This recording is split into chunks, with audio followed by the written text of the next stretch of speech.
বন্ধুরা, গাছে অতিরিক্ত ফল ফুল পাওয়ার জন্য আমাদের গাছের গোড়ায় রাসায়নিক সার দেওয়া যথেষ্ট না। আমরা শুধুমাত্র গাছের গোড়ায় রাসায়নিক সার দিলাম, গাছের ওপরে কোনো রকম কিছু স্প্রে করলাম না, এতে করে তোমার গাছ অল্প দিনে ফল ফুল দিয়ে কিন্তু শেষ হয়ে যাবে। বিশেষ করে সরিষা চাষের ক্ষেত্রে অতিরিক্ত ফল ফুল পাওয়ার আশায় আমরা গাছের গোড়ায় রাসায়নিক সার ব্যবহার করি। অতিরিক্ত 10-26 সুফলা 14-35-এর মতো অতিরিক্ত রাসায়নিক সার ব্যবহার করি। এতে করে আমাদের গাছগুলি ধীরে ধীরে কিছুদিনের মধ্যে একেবারে নষ্ট হয়ে যায়। মানে গাছগুলি অ্যাকচুয়ালি হলুদ হবে এবং হলুদ হওয়ার পর ধীরে ধীরে ধীরে ধীরে কিন্তু নষ্ট হবে। অর্থাৎ প্রথম অবস্থায় দেখতে পাবেন প্রচুর ফল দিচ্ছে, ধীরে ধীরে গিয়ে গাছ নির্দিষ্ট অর্থাৎ বয়স হওয়ার আগেই বুড়ো হয়ে যাবে।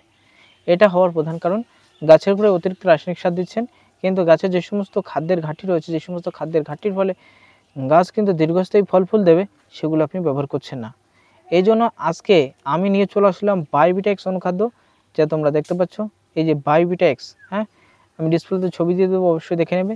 বায়োভিটা-X অনুখাদ্য, এই বায়োভিটা-X এর ভিতরে এমন কয়েকটা উপাদান রয়েছে, আপনি কেন সবজি গাছে স্প্রে করবেন বা এর বিকল্প ওষুধ হিসেবে কোন ওষুধ ব্যবহার করবেন, গাছে প্রয়োগের মাত্রা কত রয়েছে, দাম কত রয়েছে, প্রভৃতি কোন কোন সবজি গাছের ক্ষেত্রে ব্যবহার করা যাবে, প্রভৃতি বিষয় নিয়ে আজকের ভিডিওতে আলোচনা করা হবে।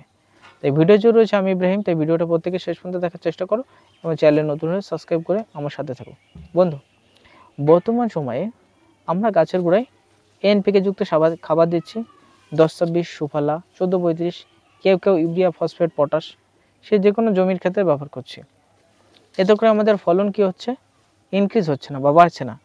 বিশেষ করে ধান গাছের ক্ষেত্রে অনুখাদ্য স্প্রে কথা অনেকেই বললে, অনেকে যদি বলি ধান গাছের ক্ষেত্রে অনুখাদ্য স্প্রে করতে হবে, তারা কিন্তু বলবে, তোমাকে বলবে পাগল, ধান গাছে কেউ অনুখাদ্য দেয় নাকি? ধান গাছে ইউরিয়া, ফসফেট, পটাশ ছড়িয়ে তুলাম, অথবা ধান গাছের ক্ষেত্রে 10-26 ইউরিয়া দিয়ে দিলাম, এতে করে তো ধান হয়ে যাবে। আর ধানের মাজরা পোকার ওষুধ দিয়ে দিলে তো ধান হয়ে গেল, আর তোমাদের কিছু করার দরকার নেই, তাই না? অনেকেই কিন্তু এটা বলে থাকে।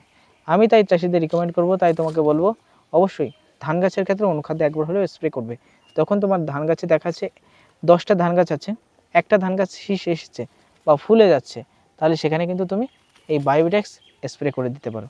এতে করে তোমার ধান গাছের ফলন ইনক্রিজ হবে বা বৃদ্ধি পাবে। সেই ধান গাছে যদি এইটুকু বৃদ্ধি হয়, এইটুকু যদি বাড়ে, শীষের পরিমাণ এত বড় হবে। বুঝতে পেরেছো?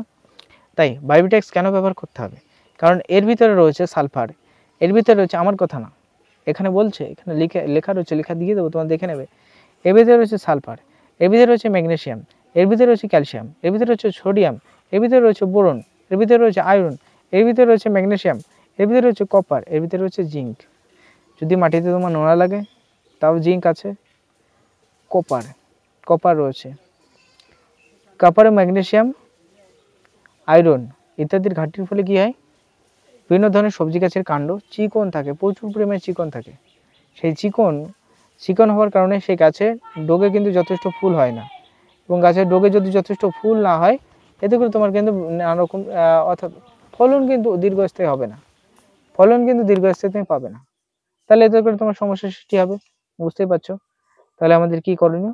তাহলে সেখানে আমাদের এই বায়োভিটা-X স্প্রে করে দিতে হবে। এরপরে রয়েছে ক্যালসিয়াম, ক্যালসিয়ামের ঘাটতির ফলে কি হয়, তোমার গাছ ধীরে ধীরে ধীরে ধীরে পাতায় টিপ টিপ দাগ হয়ে বুড়ো হয়ে যাবে। এরপরে রয়েছে ম্যাগনেসিয়াম, ম্যাগনেসিয়াম সার কখন দিতে হয়, দেখা যাচ্ছে তোমার গাছ বেড়েও বাড়ছে না, ছোট ছোট বেটে বেটে বেটে বেটে হয়ে আছে, তাহলে তখন যদি তুমি স্প্রে করতে পারো, তোমার গাছের গতি বৃদ্ধি পাবে। সালফার, সালফারের ঘাটতির ফলে কি হয়, সালফার কিন্তু বিশেষ করে সবজির জমি, সরিষার ক্ষেত্রে সালফারের দরকার রয়েছে, ঝাঁজ বাড়ানোর ক্ষেত্রে, পেঁয়াজের ক্ষেত্রে ঝাঁজ বাড়ানোর ক্ষেত্রে দরকার রয়েছে, এবং উচ্চ ফলনের জন্য সালফার দরকার রয়েছে। সালফারের আরো গুণাগুণ রয়েছে, যা তোমরা কিন্তু অন্য একটা ভিডিওতে জানতে পারবে। তাহলে কত রকম উপাদান রয়েছে, 1 2 3 4 5 6 7 8 9, অর্থাৎ 9 রকম উপাদান দিয়ে কিন্তু তৈরি করা হয়েছে বায়োভিটা-X, একটা জৈব অনুখাদ্য। তাই আপনাদের আমি রিকমেন্ড করব, গাছে অতিরিক্ত ফল পেতে, ফুল পেতে, গাছের গতি না বৃদ্ধি পেলে, দেখা যাচ্ছে তুমি সবজি চাষ করছো, এই গাছের গতি কোনো রকম গতি নেই, জিঙ্কের সাথে মিশ্রিত করে ইহা প্রয়োগ করো। আমি কথা দিচ্ছি, তোমার যে ভেটে ভেটে গাছ রয়েছে, সে গাছের গতি বৃদ্ধি হবে। অবশ্যই ইহা স্প্রে করার আগে একটা জিনিস খেয়াল রাখতে হবে, গাছের গোড়ায় খাদ্য দিতে হবে। গাছের গোড়ায় 10-26 15-15 সুফলা 14-35 রাসায়নিক সার ব্যবহার করলেন, তার পরবর্তীতে তুমি তোমার গাছে ইহা স্প্রে করলে, নতুবা কিন্তু কাজ করবে না। দেখা যাচ্ছে তোমার গাছের গোড়ায় প্রচুর মাটি শুকনো, রাসায়নিক সার দিয়েছে 3-4 দিন হয়ে গেছে, 1 সপ্তাহ হয়ে গেছে, মাটি শুকিয়ে গেছে, তাহলে সেখানে কিন্তু কাজ করবে না। ইহা যখন আপনি গাছের পাতায় স্প্রে করলেন, তখন সেই পাতার মাধ্যমে পুরো একেবারে শিরা উপশিরা দিয়ে গাছের শেকড়ে পৌঁছালো, এবং শেকড়ে পৌঁছে গাছ মাটির মাধ্যমে সেটাকে খাদ্য রূপান্তর করবে। তাহলে যদি মাটি শক্ত থাকে তাহলে তো সেখান থেকে খাদ্য তৈরি করতে পারবে না, তাই না? তাই আপনাদের আমি রিকমেন্ড করব, অবশ্যই অবশ্যই প্রত্যেক চাষী বন্ধু, আপনার গাছের গোড়ায় আজকে জমিতে জলসেচ দিলেন, রাসায়নিক সার ব্যবহার করেছেন, 2 থেকে 3 দিন বাদে স্প্রে করুন, এতে করে আপনি ভালো রেজাল্ট পাবেন, আমি কথা দিচ্ছি। তাই বর্তমান ক্ষেত্রে তোমরা বায়োটেক্স কেন ব্যবহার করবে, কোন সবজি গাছের ক্ষেত্রে ব্যবহার করা যাবে, ইয়া সমস্ত রকম সবজির গাছের ক্ষেত্রে ব্যবহার করা যাবে। সমস্ত সবজি, লঙ্কা গাছে ফলন বৃদ্ধি পাচ্ছে না, বেগুন গাছে ফলন বৃদ্ধি হচ্ছে না, আমি নিজে গ্রান্ট, আমি নিজে ব্যবহার করি। এই দেখো আমার 1 কৌটো শেষ হয়ে গেছে, 1 কৌটো শেষ হয়ে গেছে, তা নেই, ঠিক আছে, 1 কৌটো শেষ হয়ে গেছে। লঙ্কা, বেগুন, টমেটো, ভুট্টা প্রভৃতি সবজি গাছে, পটল, কাঁকরোল, উচ্ছে, ঝিঙে, মূলো সমস্ত সবজি গাছের ক্ষেত্রে ব্যবহার করা যাবে। সবজি গাছের সবজির কালার ঠিক থাকছে না, সবজি ছোট ছোট হচ্ছে, প্রভৃতি ক্ষেত্রে ব্যবহার করতে হবে, ঠিক আছে, ইহা ব্যবহার করতে হবে, বুঝতে পেরেছো? এর দাম কত রয়েছে আমার এলাকায়? 120, 30, 40, 150 এরকম দাম, এক এক স্থানে এক এক দাম। 160 টাকা পর্যন্ত দাম এর রয়েছে, ঠিক আছে, 160 টাকা পর্যন্ত দাম রয়েছে, ইহা ক্রয় করতে পারো, বুঝতে পেরেছো? বাংলাদেশের ক্ষেত্রে পাওয়া যাচ্ছে কিনা বলতে পারবো না, তবে আমার দেশে অ্যাভেলেবেল রয়েছে। তাই বর্তমানে বায়োটেক্স কেন ব্যবহার করবো, কি জন্য ব্যবহার করবো, সেটা নিয়ে আজকের ভিডিওতে কথা বললাম।